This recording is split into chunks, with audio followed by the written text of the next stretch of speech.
Tere, head inimesed! Täna ma olen sattunud ühte sellisesse kohta, kuhu minu jalad ei ole mind varem toonud. See on jõujaam ja me oleme siin selle põhjusel, et neil siin garaažis on igavene hunnik huvitavaid autosid. Ja kuna siin on ka olemas mees nimega Mihkel, kes nendest autodest midagi teab, siis ongi igati paslik tema käest hakata küsima asju. Et ma tean nii palju, et see on Porsche.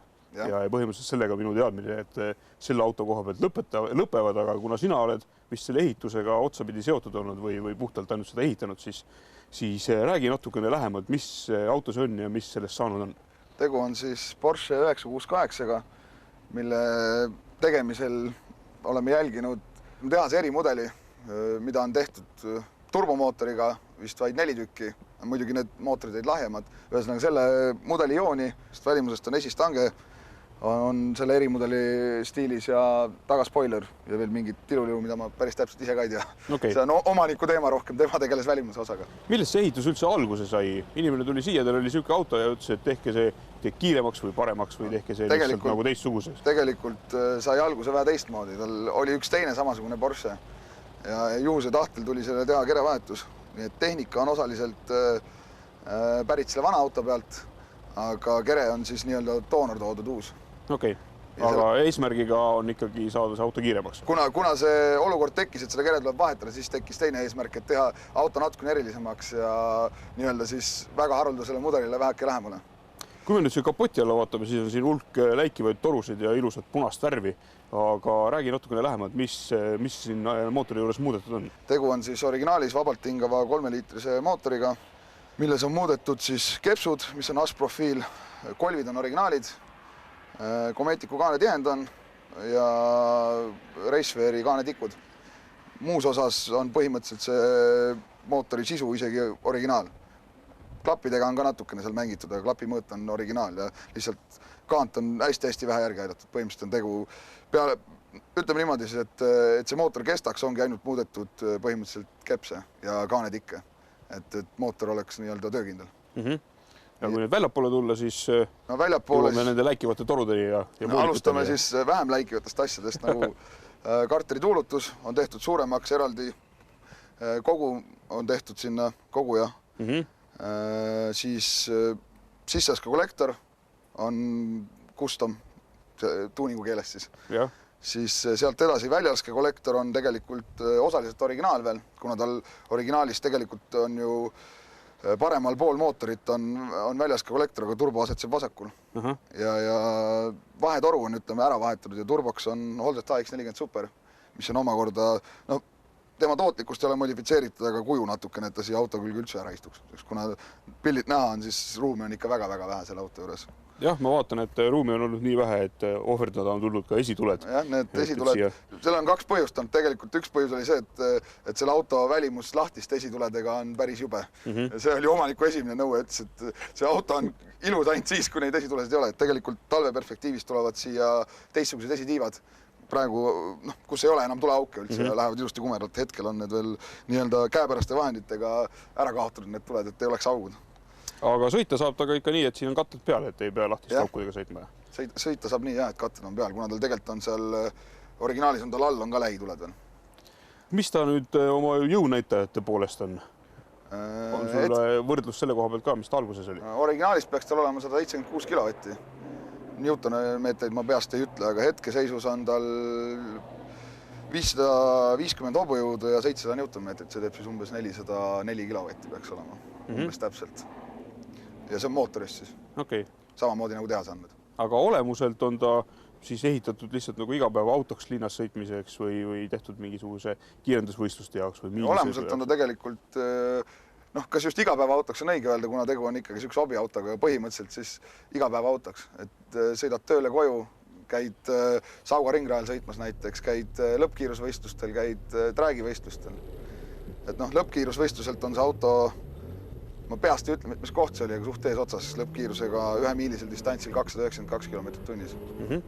Et ei ole just väga aeglane auto. Kui ma siia kapoti alla vaatan, siis mulle tundub, nagu oleks Medusa siia ära peidetud, et igal pool on sellised ägedad voolikud, mis jooksevad ära, et mille jaoks neid nii palju vaja? Suure ruumi puuduse tõttu tuli siin autol põhimõtteliselt enamus standardtehnikast, mis mootori juurde kuulub, tõsta kõik ringi kuhugi mujale, kus vähegi ruumi oli ja selle sama põhjuse tõttu tegelikult osaliselt sai ka loobutud esituledest. Et noh, see tegi ruumi selle jaoks, et seal parema esitule nii-öelda vana koha peal siis on karterituulutus anum, siis on õlifilter on viidud sinna samasse ümber, et seda kohati mugavam vahetada oleks, aga samuti, et oleks kollektori rohkem ruumi. Siis on roolivõimendi anum on tehtud täiesti nullist uus ja samasse kohta viidud ning ka õliradiaator on sinna ära peidetud, et väga mitu asja ühte kompaktsesse kohta. Et ruumiga on siin väga suured probleemid olnud ja me oleme ka pidanud tegelikult neid asju vahepeal veel ringi tõstma, kuna väga palju soojusallikaid ühes kohas hakkavad mõjutama ka ülejäänud detailide tööd. Mis siin nüüd veel sellist eripärast on siis tehtud? Eripäraseks võiks tegelikult võib-olla nimetada vesimetanoli pritset, mis on meil küll 2-astmeline tegelikult siia mootorile paigaldatud, aga hetkel kasutame vaid nii-öelda ühte stage'i sellest, kuna üleraade rõhku on hetkel veel suhteliselt vähe, siis ei olnud vajadust suurema koguse veemetanoli järgi. No ühesõnaga see jahutab õhku ja aitab, lubab süütenurka kõrgemaks tõsta ja selle võrra saab jõudu juurde. Et näitena võin tuua, et Dünos sai keerata päris väikese pihustiga juba 4 kraadi süüdet juurde, mis oli sama boostiga põhimõtteliselt, ütleme nii, et mitte midagi muud ümbruses ei muutnud, ainult süütenurga liigutamisega sai 30 hobujõudu juurde. Et selles suhtes on see päris hea asi. Aga jah, antud hetkel siin on näha ka juuresõvalt pillit, et siin on 2 ava selle jaoks, kus see pihusti on, aga hetkel kasutame ühte, kuna see mootori põlemiskamber on nii hea kujuga, et siin ei ole tarvilik 2 jaoks hetkel. Aga talveplaanides on sellest mootorist siiski võtta ligi 800 hobujõudu. Ja reservi veel on, jah? Jah, et selle jaoks sai nagu ümbritsevad asjad tehtud vastavaks, et ei peaks hiljem ümber ehitama, aga selle 8, kuna see mootoriplokk on alumiiniumist, siis seal on teatud probleemid ja et minna, ütleme, maagilisest 600 hobujõu piirist üle on päris palju raha vaja investeerida veel sihukestesse detailidesse, mis välja ei paista, aga et see mootor kestev oleks, sest ühe korra me oleme pidanud selle mootorit natuke remontima uuesti, kuna esimese korraga tuli Dünos natukene liiga palju võimsust sealt välja, mida ei oodanud. Läks vähe näpu vahelt ära. Jah, kuidas öelda, et ei osanud oodata, et see mootor nii hästi hingab. Natukene on sisu ka muutuse saanud. Ma ise istun küll sellises päris jõhkras korvtoolis ja pean tunnistama, et ma tegelikult väga hästi siia ei mahu. Aga mis siin veel? Ega mina ka väga hästi nendest istmetesse mahu. Õnneks omanik ise on kleenukesem poiss, et tegelikult autos on sees siis Porsche GT3 istmed.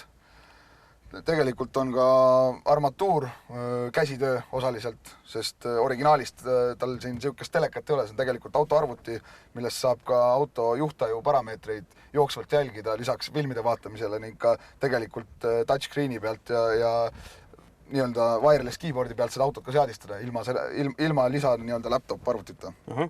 Ja lisaks on ka helisüsteem päris suure muutuse saanud, et lisaks selle, et see auto kiire on ka heli hea ja kaalus omajagu lisab, aga nagu tulemustest näha, siis asja on võetud nii-öelda ratsionaalselt, et oleks parem, aga lolliks ei ole mindud, et siiski veel üle võlli ei ole mõtet keerata. Aga üldiselt on ta sihukene, võib juba pidada mitte ainult performance autoks, vaid pooleli tuuning autoks. Makk on ka uhkelt veel Porsche kirjadega, et on hoitud sihukest stiilset joont, et mingit tilulilu ja karvast sisu ei ole siia topitud. Jah, mingi siniseid tulesid ja...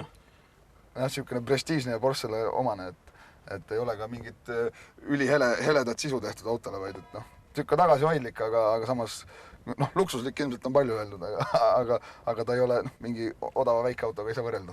No vot, nii palju siis praegu sellest Porschest ja siia lõpetuseks jäime seisma nüüd punase Audi kõrvale, mis on ka saanud teie poolt tunda erinevaid meistrimehi käsi või meistrimeeste käsi ja ka sellest me räägime juba järgmine kord.